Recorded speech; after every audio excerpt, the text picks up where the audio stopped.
also get to the point, if you're all, I'm talking to a couple of folks now about doing some stuff, and depending upon what part of the country is, depending on what country you're going to, you have to start thinking, who is going to be vaccinated, who isn't vaccinated? Do I care? How much risk am I willing to take, or am I not? And it's kind of, and it's tough because, you look at InfoSec. We are definitely, we're the lost children, shall we say, that have grown up outside of society's norms. And we have all sorts of interesting views. Some are going to, some are never going to, some might do all this other stuff. And I respect everybody as long as they got the logical side of it going as well. But in doing so, that adds another dimension to that level of conversation, respect, discussion, and everything else that you typically have with people.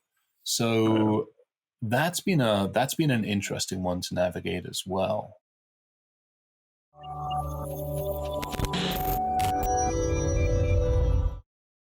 Hello, everyone. Joe Carson here. I'm your host of the podcast 401 Access Denied, and it's a pleasure to be here with you again.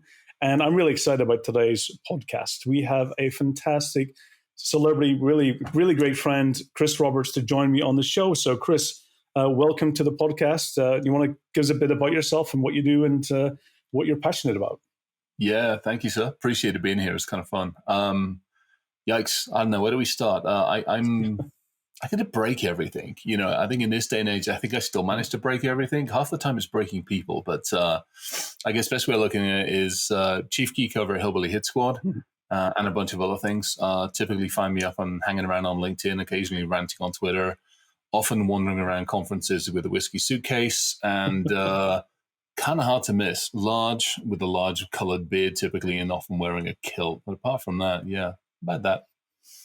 Absolutely. And I think it's so fantastic. We've been, joined together on panels and discussions over the years. And one of the things that, I think when we have got together, when we're comparing about the events and conferences throughout the year, one of the things is when I looked at our travel schedules and what events you're going to, what events I'm going to, it was always, I remember we were on one of the ITSP with Sean, and it was like, when we talked about how many events we go to in a year, it was crazy. I think by the time we were talking, I'd probably hit around, it was the Christmas special event that we were talking on.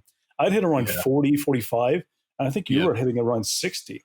So going to that amount of events is phenomenal in a year. When you think about that, means you're doing multiple events in a week. It's just unbelievable.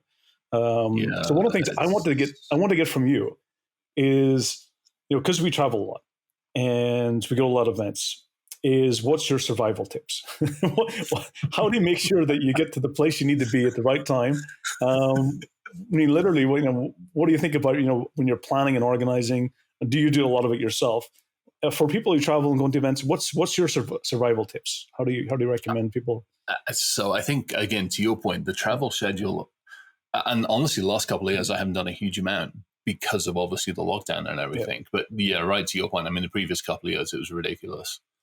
And there's probably a couple of things. One, I do and have done a lot of the travel myself, partly because, you hand it to somebody else and they can never know all the nuances. They never know, okay, you're going to try this, you're going to do this, you're going to fly this. Plus also, let's face it, because of my rather storied and colorful history, there's a bunch of airlines I'm not even allowed to go anywhere near on pain of death and suffering. So, I almost have to do my own travel. And it's even when I go to conferences, like, oh, we'll book you travel. I'm like, oh, hell no, you won't. I see the thing as well. Do you one of the things, because one of the things that I value the most is our time. So so what I do is, even if somebody else is booking it for me, I tell them what I want. So I'll do the research beforehand and do the, Skyscanner was my friend for a long time, check and see what routes. And even local travel agency, because sometimes one thing you wouldn't get is that if you needed to fly into one airport but leave from another, it wasn't that easy. So there was a lot of good tips for that. So, there was a travel company here in town I used for a while that booked all the travel. And actually, to be honest, probably the best reason for using them, and maybe sometimes, to your point, you find your own flights and then you get somebody to book them for you. One, because sometimes they can get a better rate. But secondly, for me, the important thing was, if I turn up an airport and something's changed, I don't have to stand in line. I don't have to worry about it. I call the 1-800 number and I'm like, hey, Something's gone wrong. Can you get me out of this mess, please? Mm-hmm. And that was great. That was they can deal with that, and then I can deal with shuffling everything else around. That's probably one of the biggest parts. Yeah, absolutely. That's one lesson I learned many years ago as well. Is making sure you have a good agency that helps you solve problems, and that was one of the reasons why a lot of years I actually, sometimes I use travel agency for that when I'm doing local things, and then also booking directly with the airlines, because when you book directly with the airline, you're the first to get taken care of when things go wrong. And that was always something that was beneficial, because if you booked through an agent, the airline would not help you that much. They said, go contact your agent. But so it meant you had to have a really good agent as well. The only caveat on that one, honestly, which I'm almost forced into the situation, is like my typical flying is US domestic is always has to be Southwest. I'm not allowed to use most of the others. International, if I'm flying from the US and I'm going over to like Europe or Middle East or something, if I go east, it's British Airways, typically British Airways or Air Canada. Now, I had such a status with them that they took care of me. And the same thing if I went the other way. If I went the other way, it was Emirates. And, to Japan or the Middle East from going the other direction, it was Emirates, which was always great because, again, I had status with them. And I've gotten to the point with like international travel, especially, I'm not going to fly unless I'm in business. And I'm not being an ass about it. I'm not being a prima donna about it. I'm 6'3", to your point, I've lost some weight, but I'm still 200 plus pound. I got long ass legs. And if I'm sitting on a tin can for goodness knows how many hours, one, I want to get some sleep if I can. And secondly, I want space to be able to work. Yeah, absolutely. Because for the likes of myself and you, a lot of times we're creative and productive is during that travel time. And I think that's one of the things I'm missing right now, is that when I used to have that, because it used to be a couple of hours of uninterrupted time to myself in my own head, that I could actually think about things and plan. And I did a lot of reading and a lot of research during that time. So you're absolutely right. And one of the challenges as well is when you're flying US to Europe, it's always that's the one route that is always challenging to do the time zone change as well.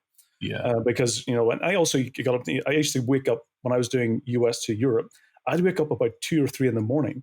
So I knew when I was getting on that evening flight to Europe, I would be so tired. Yeah. I would pass out and get proper sleep on the plane as well. Yeah. That's the one area I've probably failed at the most, which is I've still got the military mentality of just push through it. So, you travel, to your point, and you're bouncing around all these different places and you're like, just push through it. But then at some point the body's like, yeah, we're done. Yeah, and, you end up crashing out for a couple of days, or, you get back to home and you're wasted for a few days, which is not fair on those that you've come back home to. So the last year or two when I was traveling, I tried to balance it more. Yeah, it's always important to balance it. I mean, the only thing we have, there's the most, everyone talks about what's the most valuable thing in our lives, and people think about financial side of things. They think about, work, and they think about cryptocurrency, and they think about data. And for me, the most valuable things that we have is time, is time. Yeah. We all have a finite amount of time, and our health, and those are the things that we should, focus on. The most important thing is how do I make sure the most value out of my time, and how do I make sure what I'm doing with my time maintains my health and balance. And those are the most critical things. And those are the top priority. Every time I'm deciding on travel and timing and being somewhere, I always look at those as two things. Are they meeting the criteria to make sure that I'm able to keep my energy up, keep my motivation and excitement and keep me going. Well, that was for me, when a perfect example, I flying over to Israel for Cyber Week, which is, I love going there.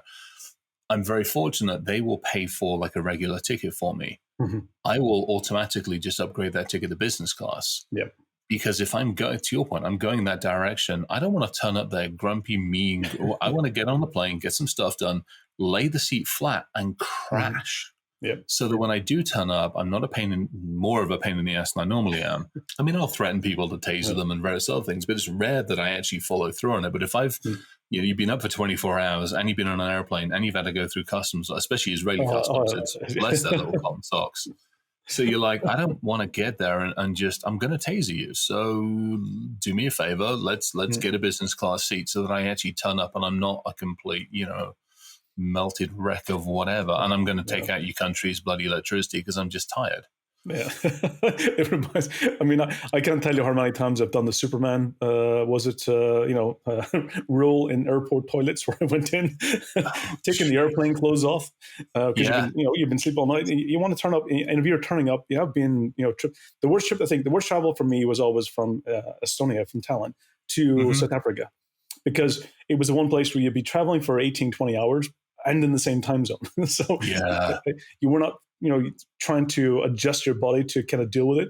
And always the time you turn up, you'd arrive at 8 o'clock in the morning, you go to like a 9 a.m. or 10 o'clock meeting. And the last thing you want to do is turn up in clothes you've been wearing for 20 hours, spilling things over. You've probably slept and drooled over yourself.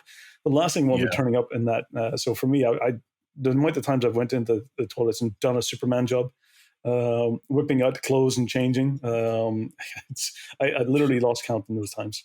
So. It's not. I mean, I'm so used to that. I mean, I always have a go bag no matter what, because I had to use it like 2 weeks ago when we went through the fires over here.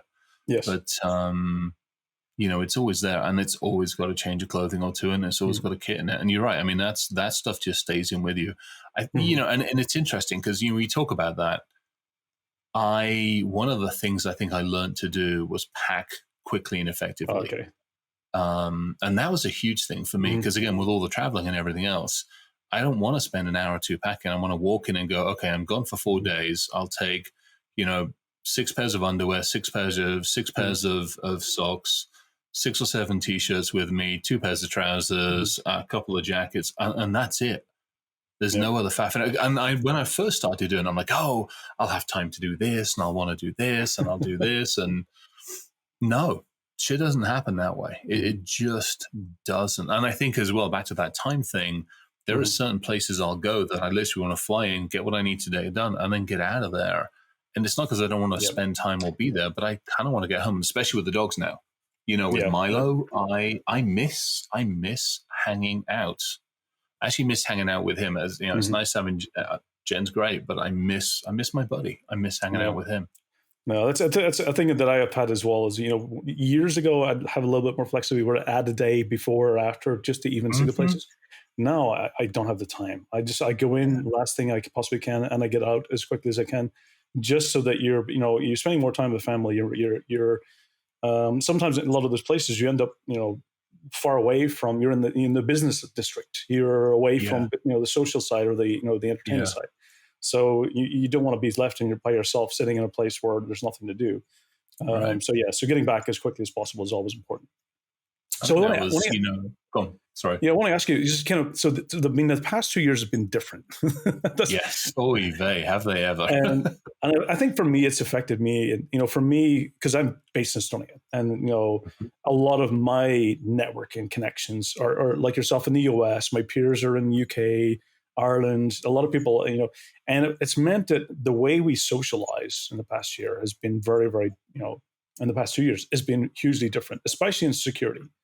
Especially, because a lot of what we do, a lot of my knowledge and learning and getting ideas and being creative comes from the network, comes from the people around me. And I think that's been the challenge is definitely in security. It means that my learning and kind of self education has been very different. And I don't know, for me, I do miss the events. I miss the socialization. I miss listening to talks, especially even the events I attend in the past year. Very rarely do I get to listen to all the talks that I want to, because I have something else to do. It's digital, it's online. I can go do my talk and then move to doing something else. And it's that consumption of information which I'm missing. How has that affected you as well?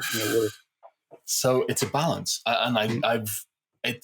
For me, I've balanced it a little bit differently. I actually don't mind doing this. I don't miss being the airport warrior. You're right. I miss some of the interactions. And I think it's that it's that sum. I mean, you and I have both been to some amazing. We've been ridiculously fortunate to go to some amazing places, and at some point we'll get back there again.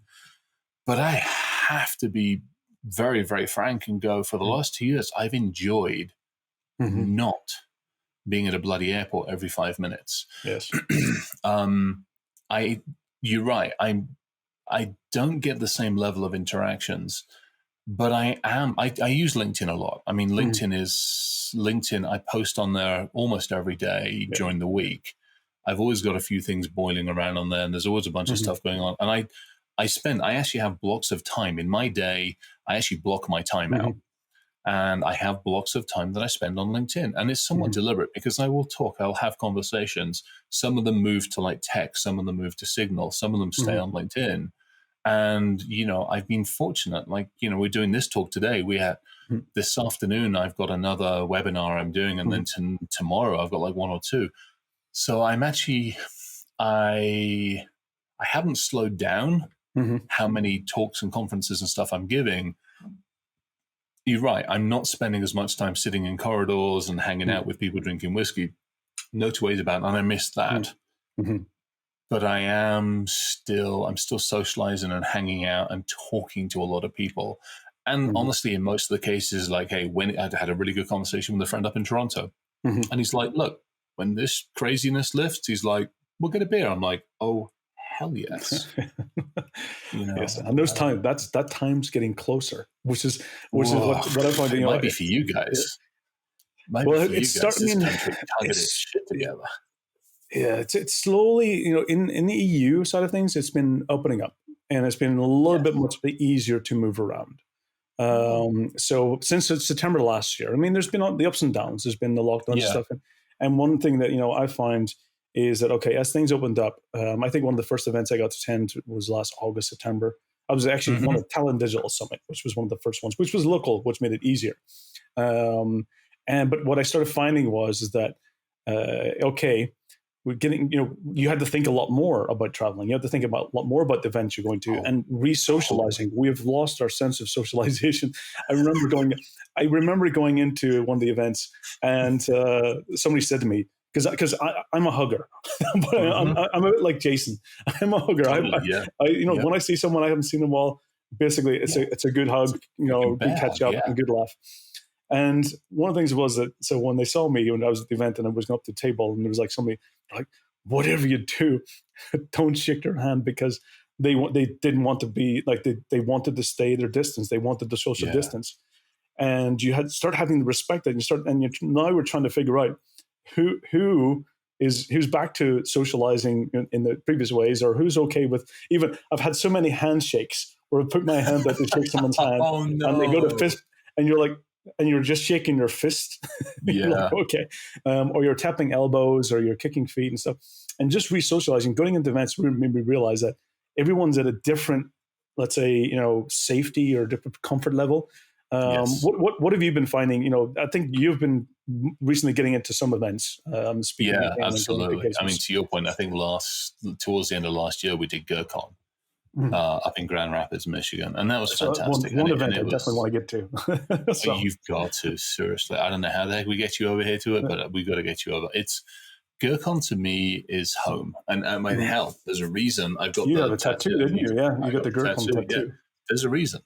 I mean, that conference has been such a grounding. Influence, shall we say, and I love it because it is family. It's family. It's home. Chris and the team and Pink, Nightmare, and everybody else. That entire team have done such an amazing job of just keeping it as a conference for people, for the people, by the people kind of thing. Yeah. There's, I mean, as Chris said, any kind of egos and stuff get taken out and buried in the bloody, buried in the Upper Peninsula thing. And I don't blame him for doing it. It's kept it the same size. It's still a crap ton load of students and people coming in. And I love that because we get to hang out, we get to sit down, we get to kick back, and we get to listen. And so that was fantastic. But you're absolutely right. I mean, we walk in and it's like, okay, we're masking, are we not masking? Are we doing this? Are we not doing this? Thankfully there was none of the bumpy things, but there are some people I did. I'm like, hey, can I give you a hug? Yeah, you know. It's And not, there's it's others not that are, asking the yeah, permission. I would love to have conferences having badges that says, yeah, how agreed. acceptable you Yeah, are. yeah. I mean, we almost. I mean, remember I think there were a couple of conferences when we were going through the recruitment craziness, which is B-sides did it quite a lot. You got Yeah. the recruiting, hiring, and looking for work kind of ones. You almost need that. The conference T-shirt needs to be, Gurkon, hug me, or Yeah, yeah. Gurkon, leave me the hell alone. I call it the Yeah, traffic lights, the red, yellow, green. yeah, so, yeah, so whether yeah. you're okay with distancing, red, I need my 2 meters or whatever, stay away. We can wave and talk from a Well, distance. and then the other thing is as well. So you also get to the point, if you're all, we're talking, I'm talking to a couple of folks now about doing some stuff, and depending upon what part of the country is, depending on what country you're going to, you have to start thinking who is going to be vaccinated, who isn't vaccinated. Do I care? How much risk am I willing to take, or am I not? And it's kind of, and it's tough because, you look at InfoSec. I mean, we are definitely, we're the lost children, shall we say, that have grown up outside of society's norms. And we have all sorts of interesting views. Some are going to, some are never going to, some might do all this other stuff. And I respect everybody as long as they got the logical side of it going as well. And in doing so, that adds another dimension to that level of conversation, respect, discussion, and everything else that you typically have with people. So that's been an interesting one to navigate as well. And you're right. I mean, we almost need to run, DEFCON 101. If we do DEFCON this year, DEFCON 101 needs to be not just, what is it, 3 hours of sleep, 2 meals, and 1 shower per day. But before we even get to that point, let's actually talk about socially acceptable behavior now that you're actually allowed out of the basement again. Yeah, because for a lot of people, it's been a while. And even to your point, one of the things, for me, as I started getting back into travel again and going to events, and for me, it's been great just socializing again and learning. It's listening to some awesome speakers and just getting that time just to sit back and consume and just enjoy. That's what I've been really. That for me has been great. But one of the things is as I'm traveling, I started having to think about, okay, what country am I going to? What country am I in transit to? Do I need to have mandatory vaccines? Do I need to fill in passenger locator forms? And I've actually been in situations where I went to an airport and I'm getting on a flight and they're like, oh, you're going through. So I had a connection in Riga and they're like, well, even though you're not going to Riga, you still need to fill in a locator form for just transit. I'm just like, huh? What? Yeah. And then you need to go onto a website, you need to start filling in information. And again, now we start giving up a lot of information about where you're coming from, where you're going to, in a lot of places. And you're just like, okay. But you have to think about it. It's so much more stress when you're actually having to think about those things, about getting PCR tests.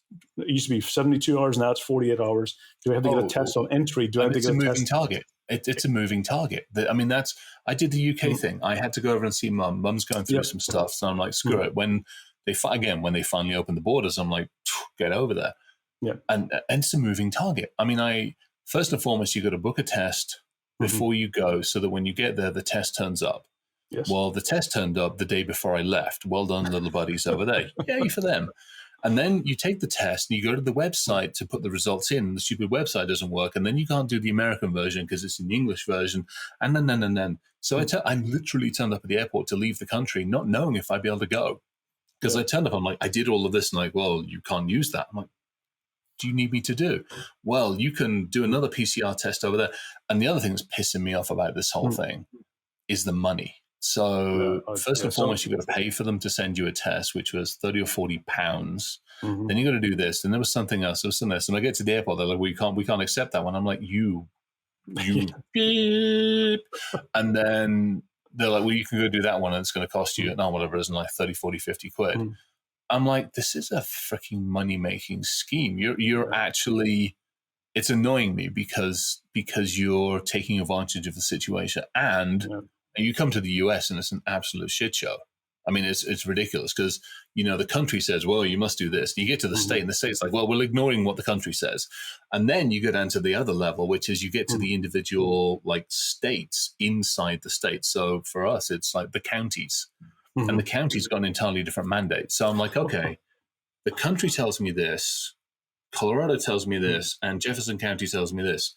You bunch of muppets. And no one's talking. No. And I'm like, make your bloody mind. And this, I think, is the biggest frustration. Yeah. It's changing. It changes so fast. And that's the problem is that, even I think it's next week they're due in the UK and new, like, kind of whether they're going to continue with what they have or they're going to change it. And you're just like, okay. Oh, no, they changed it today to tomorrow. Tomorrow, today, whatever. Yeah, they're changing it. It's all, there was a whole big thing on the news article, which is, all the senior leadership are like, well, we're going to have everybody back in the office. I'm like, this is going to go well. That's going to be a challenge. So for this year, all the changes, all the new things that we have, what's your plan? I mean, what's your plan?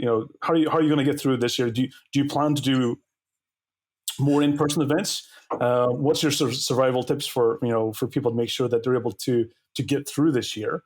And which events this year are a must attend? Which ones should we? You mentioned GrrCon, which is in Grand Rapids, Michigan. I think Michigan. It's in October timeframe, so people have a bit of time. A bit of time before then. So, but definitely GrrCon is one that's on my list to do for sure. Yeah. What other events? What other are the must attends? Would you recommend people to go to? For me, Cyber Week, which is out in Israel. I have again a lot of love for that neck of the woods.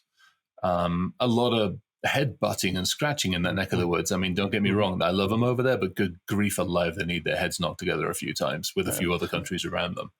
But Cyber Week itself is fantastic because it's not a huge conference. It's a good size, but you've got representation from like 60, 70, 80 different countries. Yeah.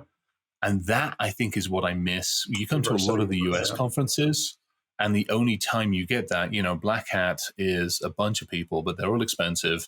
It's all, we won't even go into that shenanigans. But to me, Cyber Week, and it also brings the community together because typically B-Sides Tel Aviv is there as well. And there's a whole bunch of other stuff. They'll have AI stuff going on, a bunch of other. So that to me is like an entire week of 3 or 4 or 5 days of just good geeky time. So as long as it's not lunacy lockdown again, come July-ish time frame. It's July Cyber Week, I think. I believe it's around that time. Yeah. So as long as I'm either not out of the lake or not doing anything else, then I'll be out of Cyber Week. And I like it. And it's just good people. They're just good people out there. So that's another one. It's a great place, and as you said, the diversity there. You get so many views and outlooks and different challenges, which we all need to. Sometimes we get stuck in our rut, and we all kind of think about these are the main things we need to be thinking about. But we have to think we're in a global world that everyone has different priorities and different needs, and therefore we need to incorporate those. So, absolutely, for me, going to a lot of global events, it's not just about focusing on one region. You have to get out there, and getting around. One of my favorite events was in Estonia, which is actually the Search Symposium, and it's at the same time. Yeah. So at the same time, you have SciCon, which is the academic, political, governmental, kind of focused event where they bring all of the kind of the main people, that attend those events from a policy and national defense side of things. And then at the side of it is the Search Symposium, which is really, for me, it's about people going in and it's about talking about the past year's real incidents. Here's the fights that we've had, and here's the successes. Here's when we actually did something that actually stopped something. And sometimes I find that that side of things. Of course, it's the Chatham House rules. No posting, who, what. No details. But those things for me is when people are not afraid to speak out. They're afraid. They're willing to share the real experiences, what really went on. And I think those types of, for me, it's a small event. It's not these huge monster events. Small event where people get together and they share their experiences and knowledge. And I think for that, that for me is so valuable. Well, and I love those ones. There's a couple over here that I tend to go to as well that do something similar. The National Guard in the US run a couple, and they got a couple of good They got a couple of good, like they spend a week training the teams. So there's Cyber Yankee and Cyber Shield. So Shield is the bigger one, but it's, I don't know. We'll see what happens this year. But Yankee is out on the East Coast, and I the couple of folks who put that one are absolutely fantastic, and the teams that run it are cool. So I'm planning on hopefully hanging out and heading out there for a bit. And when's that one throughout the year? What's the time frame? That is going to be, I'm sure. The planning committee was this last week, and I got stuck my head in a few times. It's coming up soon-ish, so we'll see what happens that one. And definitely also RSA, I suppose. RSA moved, didn't it? So the RSA did move. So RSA moved. It was meant to be second week of February. Yeah, it was meant to be in early February. Now it's in beginning of June. Yeah. So 2nd till 8th or 9th of June or so around that time frame. So I'll definitely be across for that. I've got a couple of speaking sessions there. Good. And I'm looking also at getting to, of course, Black Hat, but mainly for DEF CON is one event that I really enjoy. B-Sides Las Vegas for me is B-Sides.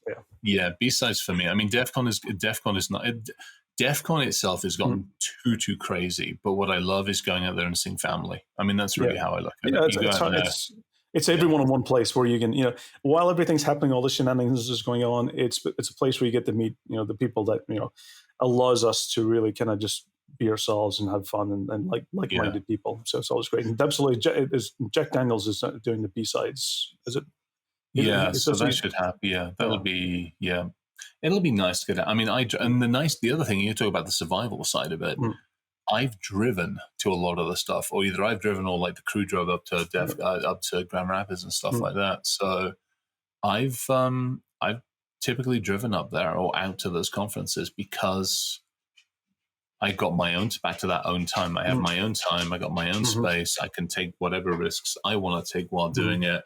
And I can control my environment a little bit more, and especially with all of the uncertainty as to who's doing what. I just, back to the stress levels, we can manage our own stress. Yes. I don't need to be going through bloody airports and dealing with people who can't wear masks properly, who want to piss off the system. I'm like, it's not worth it. I don't need the stress. Yeah, it's what we control is always the best thing is that because you're in control of your own destiny. And when you put your situation in other hands and unknowns. It comes back to time again. To me, it's that time. It's if I have to spend a certain amount of time traveling, what for me is going to be the better way, the simplest way, the easiest way, the less stressful way, all that stuff. I took this guy with me. We did, I went down to Arizona and did some stuff down in Arizona, down at Pima College, which was absolutely fantastic. So I took him with me. So it was cool. That's we just crashed down the car. Yeah, ton of fun. So. The good thing about one positive thing about a lot of the events changing in the past year, some went online, and there's some events that that I've always wanted to attend, but I couldn't because they're sometimes a way out in the middle of nowhere, or they're hard to get to, or getting funding and getting people to budget and get there. Sometimes for me being a Sony, it's an international flight. It's a lot more time. One that I found that was great last year that went online was KernelCon. KernelCon was a blast. It was one of my favorite. I just sitting back. I got it was a Friday afternoon, and I just stayed. I got myself a couple of drinks from the fridge, and it was just sitting back, putting on the widescreen, putting on the audio, and just listening to the likes of Joe Grant doing hardware hacking. There was John Haben doing web applications, and it was Chris. What's his last name? Who does the IDA books? I'm trying to remember his last name. Hagnati? Not Hagnati. I've got his book somewhere. Chris, he does the Gidra book. He does most of the malware reverse engineering. I can't remember his last name, but he was going through and watching him doing, basically malware reverse engineering. So that for me was it was events where I couldn't get to, went online. And it meant that it opened up for me. Just meant the problem was time zones. It meant I had to be. I'm still in my own time zone, which is probably not a bad time because I was able to still have a drink or so. But that was great. KernelCon was definitely one that I highly recommend if people can get to. I think it's in Nebraska. It literally is down the road. We keep talking about going down there with a couple of tractors and going, hey, look what we can do. so we'll see if it happens this year. Definitely. I'm looking forward. I think looking at my notes, I think they're in end of March, early April, and they did the call for papers opened as well. So definitely I'll be looking. Hopefully it'll be online like it was last year. So I think I have I've got so I have a cheesehead from Wisconsin, but I've actually I've got a cornhead. I think I talked there. So this year, last year, year before, whenever it was, ton of fun. But again, good people. And that's another one that I'm very careful about, especially this day and age, is I'm happy to go hang out at conferences, and it depends on what the selection is and all this kind of stuff. But for me, it's now more about the people. It's like, who am I interacting with? Like somebody hit me up to go do the Qubit conference, one of the artificial, and I'm like, yeah, I'd love to. And they're like, great, fill out this form, and I'm like, hang on, you came to me to ask me to come to your conference. Why am I filling out a speaker application form? I'm not trying to be an arse, and I'm not trying to be a prima donna, but I'm like, you came and asked me, and now you're asking me to fill out a shit ton load of forms. And, and I've asked the questions because I've had to also get a little bit more, to be honest, a little bit more mercenary. Yeah. Because it's HillBilly Hit Squad, it's our company. And I'm like, I can't afford to go to everything. And I can't afford, the same thing with you. For crying out loud, it's like, hey. So Black Hat, yeah, we've been submitting for years, I think. For me, it was always one that's like, I got tired of it, to be honest. I won't submit to Black Hat or RSA. I'm done because I talked to RSA a couple of times. I've talked to Black Hat a couple of times. And I'm like, okay, I got crazy good ratings. Everybody loved it. Yet the following couple of years when I submit, you don't want to talk. I'm like, I get it. But then don't put me through the forms from hell, especially RSA, the form from hell, and make me fill that out when it's just, why bother? Just say at the beginning, if you're from a vendor, automatic decline, and we'll just move on. Because for me, I never, even though I submit from a vendor, sometimes I'll kind of go under independent hat. Sometimes, depending on if it's something I want to do. But when we're talking, when we're doing events, we're educating. We're not selling. But here's the thing: you're rare. You're a rare breed when you're doing that. You know as well as I do. I've sat through or started to sit through a number of vendor briefings, and within 5 minutes, they're like, "Well, if you used our product, this wouldn't have happened, or this." And I'm like, "I'm going to tase you right now because that's not why I'm here." Yeah, that's always the case. Is that education? That's what I see myself as just it's about making people be able to go and find what they need themselves, but giving them that knowledge about here's the challenges, here's the issues, and just passing my knowledge on in specific areas. And I think that's the most valuable thing. People appreciate it more because what they learn from it rather than they don't want to be sold to, they want to be educated. Oh, and this is that whole mission before money thing that Evan and Ryan talk a lot about. But I think the other thing that falls into that one as well, and again, this is where I'll put a hot poker in against like RSA and Black Hat and a bunch of the other ones, is it's the pay for keynotes or the pay for sessions. I'm like, that to me is absolute BS. If you're up there on merit, or you're up there because they believe in you, not because you handed them 100,000 or 50,000 or all that kind of crap. Then that's part of the reason that there's pressure. If you've just handed over 100,000, you're keynoting RSA. Of course, you want to slip in the our company's the best, and that's where it ruins it. Yep.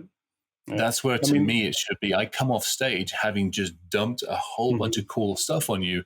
Now you come up and you go, "Hey, I saw the company logo a couple of times, but can we talk about it?" Yep. Yeah. And that's the difference. Move away and do that. Yeah. That's the difference. That's where it's and I think that's how it should be. That's how I remember, starting off in the industry is that kind of that ideology. So I think we're coming up. One of the things is that I want to, first of all, kind of, because you're such an awesome person. And we've known each other for a long time. You are. Me. And I have a whiskey here, which I'm going to salute to you. So salute. Salute. As we say in Estonian, terviseks, which is to your health. To your health, yeah. And we'll definitely, next time we'll get in person, we'll definitely share a whiskey. So I'll have the whiskey case with me, and it will have lots of. That is the one thing I have been asked to do, is refine the whiskey process for the traveling. The last couple of years, I've actually managed to get most of what I've left organized and sorted out. So, yeah. So, one question, for the audience. I've been getting tips for years for you from whiskey. What I've been having, the whiskey I'm having at the moment is a Talisker smoky whiskey, which I like the peaty whiskey. What do you recommend? What's the best smoky whiskey you'd suggest that I would try? Definitely a Scotch one, of course. Yeah. Even though I'm Irish, I'll take the Scots. Was it suggestions? Suggestions for the whiskey. It's interesting. Actually, ironically enough, I did a couple of LinkedIn posts about this one just for giggles, because we did this and we had some good conversations with people about this. For me, I mean, if you break the country down, so you've obviously got your islands, your Spays, your highlands, your lowlands, and all the other stuff. I'm like you. I love my islas. No two ways about it. Very close to them are what's known as the Campbell Towns.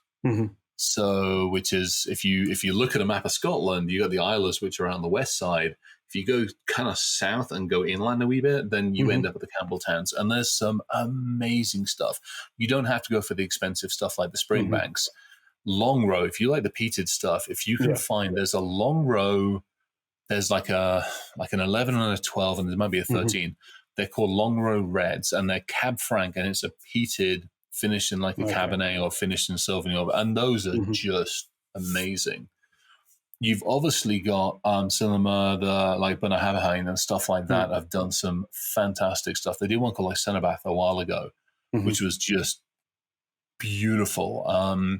They finished it off. There's a couple that have been finishing off in the Oscilloroso sherry casks, and those are just amazing. So I got a ton of love for those. Looking obviously, forward Pete, to it. Yeah, Pete obviously is hard. For me, it's Ardbeg. I mean, it's hard to go wrong. Although their 5-year-old's a bit iffy, it's hard to go wrong with a good bottle of Ardbeg. It really is.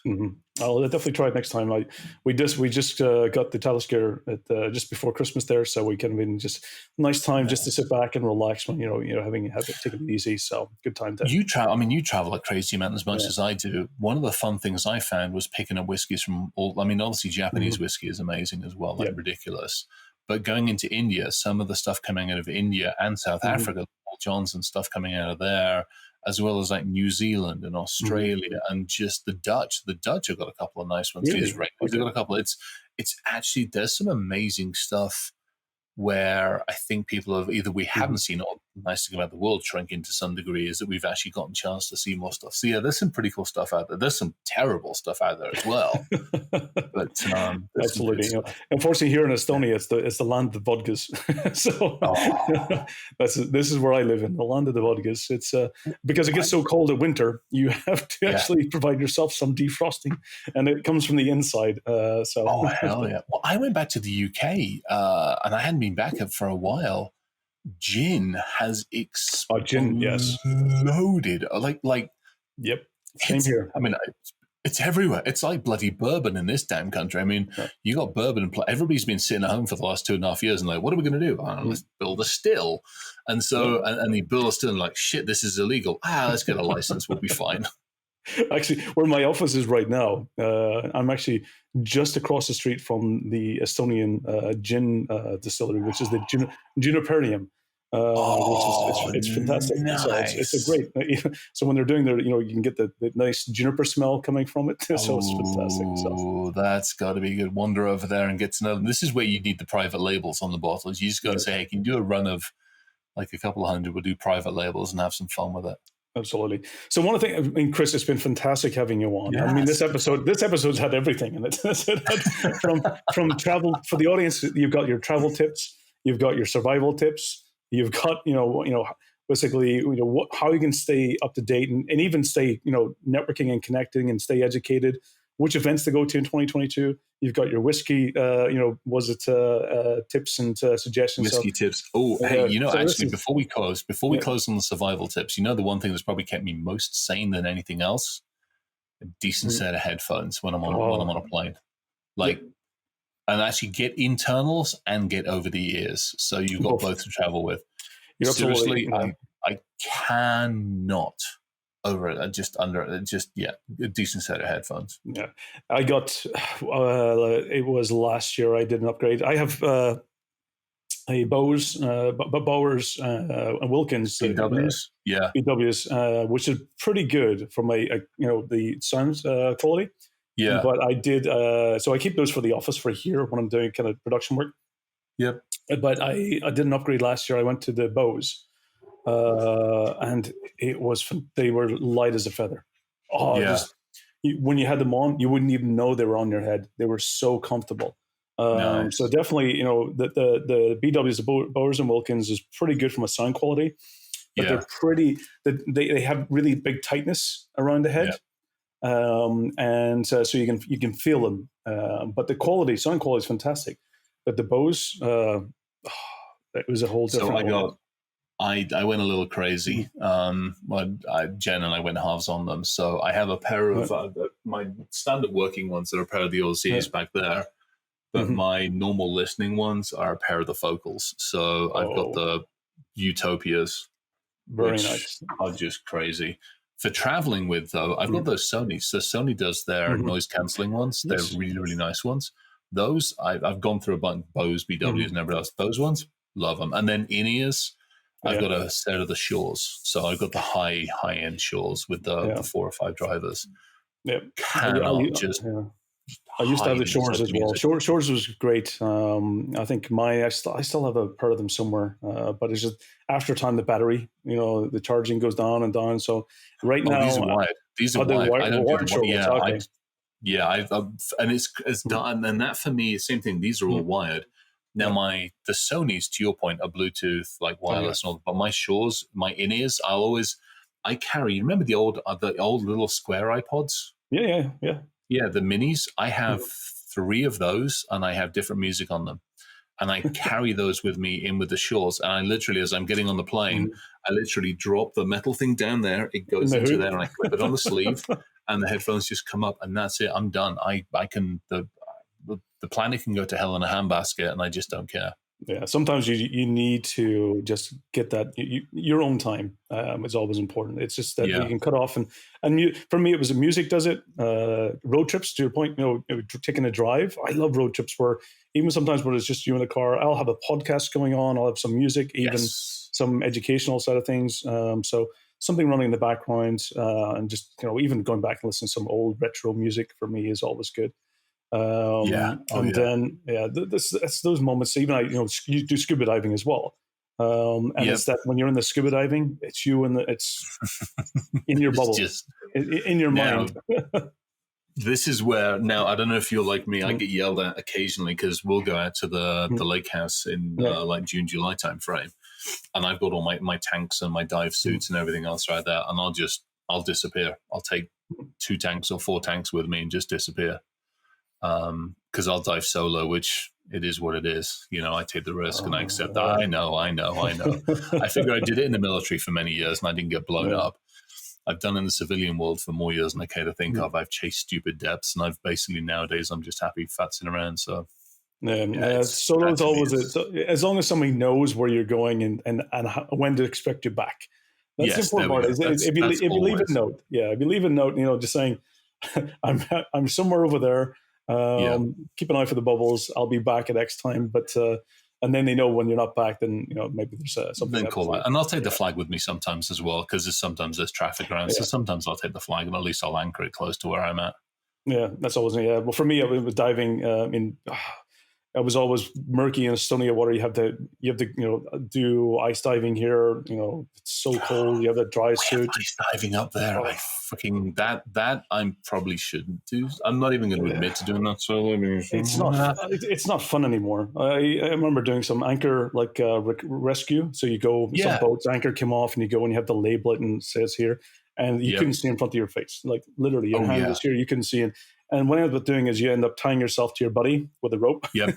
You both go in different directions and you keep pulling. Yeah. I prefer now the more leisure type of diving. I'm just hovering, floating, just as in your own space and just kind of watching and enjoying the time. So that's the type of more kind of warmer climates these days. I learned in the North Sea, which is kind of like that, see that far in front of your face. Out here, it's all lakes. I mean, where I'm at, it's all lake diving, which is typically you got clarity down to, I think the lake out in New Hampshire is, it's light down to 60, 70 feet, give or take a bit, 60, 70, 80 feet, which is nice. And you can see plenty of distance in front of you, which is really, really nice. No, it's always good. There's a couple of lakes like that here in Estonia as well. what gives you that visibility, but they're still so cold. It's dicey with the polar tech underneath. Otherwise your ass is it's just not pretty. And it's rocky as well, getting in and out of the water. I'm not a fan of climbing rocks. So, but definitely, New Hampshire is one of my favorite states. Was it live free, die free? Is it? Or is it? Live free, die hard, or live free, die something. I'm gonna bless the Lord. I mean, there are a bunch of Muppets out there as well. We won't even get into that one. This country is. We'll leave that for another show. We'll need an entire show for that one. So, but definitely, I'm going to be over in the US at some point this year. We'll have to catch up. Good. Yeah, let me know when and where. You know the deal. I will do. And it's been a pleasure. And, for the audience, definitely, take the suggestions and tips from Chris. We're both of us have been to many events over the years, and definitely try to get their GERCon, KernelCon, B-Sides, DEF CON, all the events, Cyber Week in Israel. Definitely keep those on your top. If you can get there, we'd love to meet up with you, catch up, have a chat, and stay safe. Chris, many thanks for being an awesome guest on the show. I look forward to sharing a whiskey with you in the near future. Definitely. I look forward to it. You stay safe and healthy as well. Will do. Thank you. Ta-da.